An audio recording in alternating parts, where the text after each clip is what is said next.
A crisis within a crisis. 2020 is set to be one of the deadliest years of the opioid crisis, with overdoses reaching an all-time high across the nation. LEX 18 Sophia Millar looks back at the impact COVID-19 had on this vulnerable community and how recovery organizations stepped up to meet a rapidly growing need. Federal and local governments are investing millions of dollars into solving the opioid crisis. And for a while, it was working. But then COVID-19 happened. It's been scary.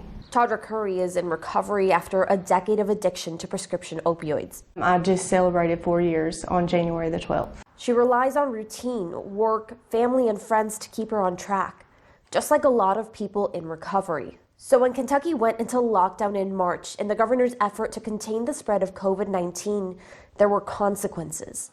The shutdown disrupted access to substance abuse treatment resources like Narcotics Anonymous meetings. I had 4 friends overdose in 1 week.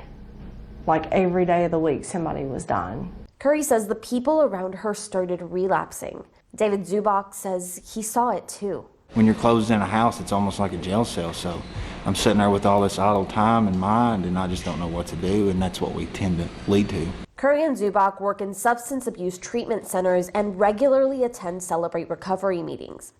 They're watching the role the pandemic is playing in drug overdoses develop in real time. But the depth of the problem wouldn't sink in until months later. In December, the CDC issued a health advisory after new data leading up to May 2020 revealed drug overdose deaths increased by 21% in the United States. In Kentucky, the overdose death rate increased above the national average to 27%. The numbers are scary, but there's so many people in recovery too.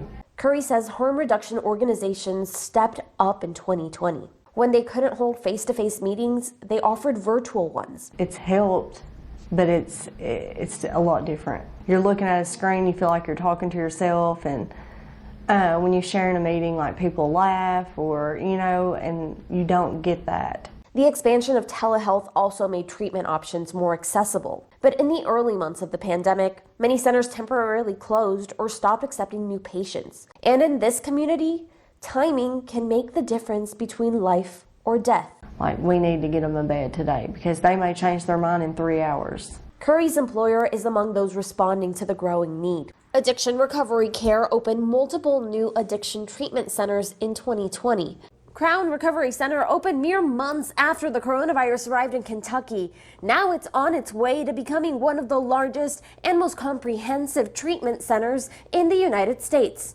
ARC repurposed the former St. Catherine College campus into a 756-bed addiction treatment center. The center's CEO, John Wilson, says he doesn't regret opening in the middle of the pandemic. The need for drug addiction treatment exists more now than ever because of COVID. The longer that we wait, the more people die.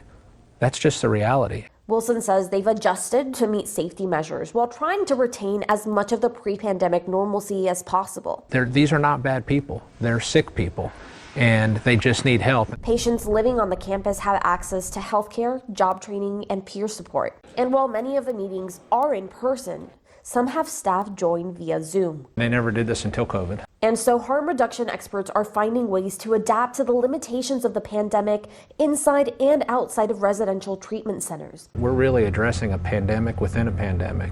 And this is the pandemic nobody wants to talk about. And experts do say while overdose rates have not reached pre-pandemic levels yet, they are starting to decline. And so their work continues into 2021. Sophia Millar, LEX 18 News.